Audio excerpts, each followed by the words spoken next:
बाबा रामदेव, जिनसे मैं खुद सवाल कर चुका हूं कि आप बाबा रामदेव हैं या लाला रामदेव हैं।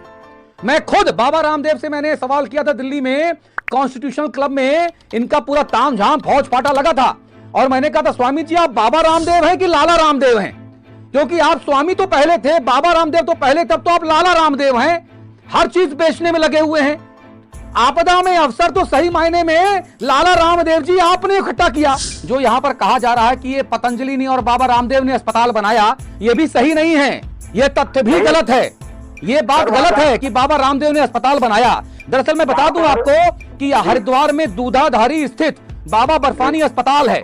कहां पर है? हरिद्वार के दूधाधारी स्थित बाबा बर्फानी अस्पताल पहले से है और पावन धाम में एक अस्थायी बेस अस्पताल है।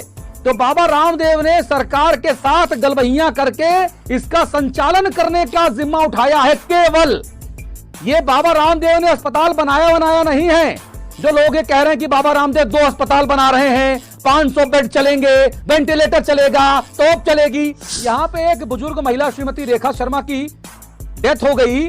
उनका बेटा डेड बॉडी के लिए घूमता रहा और डॉक्टरों ने धक्के मार के बाहर निकाल दिया। क्या ये उसी दिन की घटना है जिस दिन मुख्यमंत्री जी, मंत्री बंशीधर भगत जी, बाबा रामदेव, लाला रामदेव और ये आचार्य बालकिशन और ये सब लोग मिलकर इस अस्पताल का उद्घाटन कर रहे थे और वहां पर आपकी मां को वेंटिलेटर नहीं दिया गया, उनकी जान चली गई। ये आपका कहना है? बिल्कुल सर, यही कहना है। उस दिन उद्घाटन हुआ है, बड़े बड़े मंत्री, बाबा, पुरोहित सब आए, कोई सुविधाएं नहीं दी गई और मेरी मां ने दम तोड़ दिया। ये ऊंची दुकान फीके पकवान क्यों? आपदा में अफसर ये बाबा, फिर मेरे मुंह में बाबा चढ़ा हुआ है, लेकिन ये तो लाला है, लाला रामदेव। बार बार आपदा में अफसर लाला रामदेव साहब ही क्यों ढूंढ लाते हैं? कभी कोरोनल की किट दे दो, कभी फलाना चूरन दे दो, कभी ढिकानी चटनी दे दो। अभी यहाँ पर नेचुरोपैथी और आयुर्वेदिक का ठेका लेने वाले बाबा रामदेव अब यहाँ पर कह रहे हैं कि मैं स्टेरॉइड के इंजेक्शन भी दिलाऊंगा और पैथी का भी हम कोई विवाद नहीं करेंगे। यानी तुम केवल माल छाप रहे हो बस बाबा, और कुछ नहीं। अरे आपको उद्घाटन इतना प्यारा है, एक मां की जान नहीं बचा रहे लाला रामदेव। आप ड्रामा तमाशा कर रहे हो कि अस्पताल आपने बनाए, ये सरकारी अस्पताल है, पहले से वहां मौजूद है। आपने केवल सरकार के साथ मिलकर संचालन का जिम्मा लिया और बड़ा पतंजलि का बोर्ड ठोक दिया उसके ऊपर। गजब हो गया भाई, जान जा रही है वहां पर। यह अपूर्णीय क्षति है। एक पुत्र के सामने उसकी मां का शव जब रखा होता है और इतनी लापरवाही के बाद, ये तमाशे के बाद कि आप राजनेताओं के साथ लाला रामदेव मिलकर दिया जला रहे हो और किसी के घर का दिया बुझा रहे हो। बाबा रामदेव, लाला रामदेव का जो रसूख है वो इतना तगड़ा है, कभी मोदी के साथ फोटो खिंचाएं, कभी अमित शाह के साथ फोटो खिंचाएं, कभी नड्डा को अपने घर बुलावें, कभी बड़े बड़े अधिकारी, मंत्री, मुख्यमंत्री जो है वो जी हुजूरी करते नजर आवे। तो इस जलवे से लाला रामदेव जो है वो एकदम प्योरी बनियागिरी पे आमादा।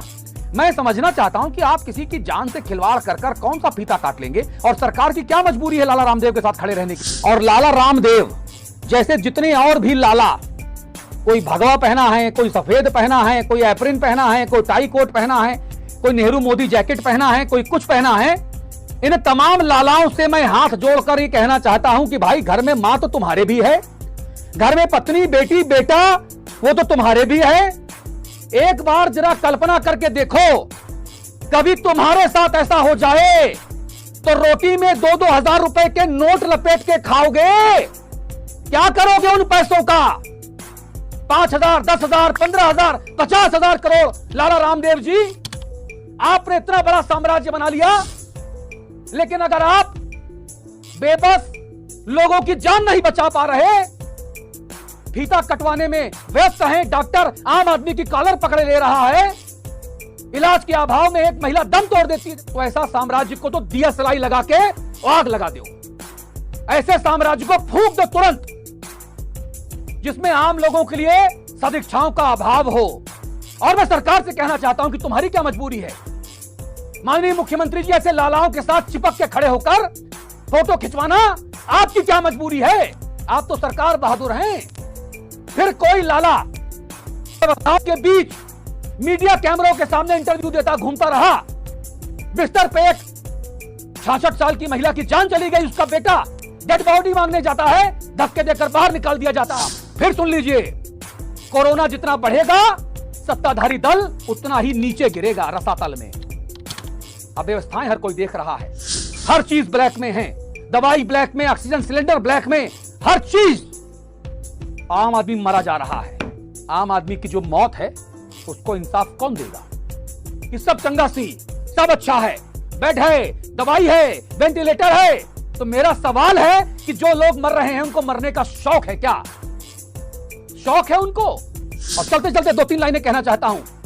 लाला रामदेव, ये आपके लिए खास तौर पे, सरकार के लिए खास तौर पे, कोई चैन से सो रहा है शहर बेचकर, कोई सुहाग बचा रहा है जेवर बेचकर। बाप ने उम्र गुजार दी घरौंदा बनाने में, बेटा उसी बाप की सांसें खरीद रहा है घर बेचकर। बर्बाद हो गए कई घर दवा खरीदने में, कुछ लोगों की तिजोरियां भर गई जहर बेचकर।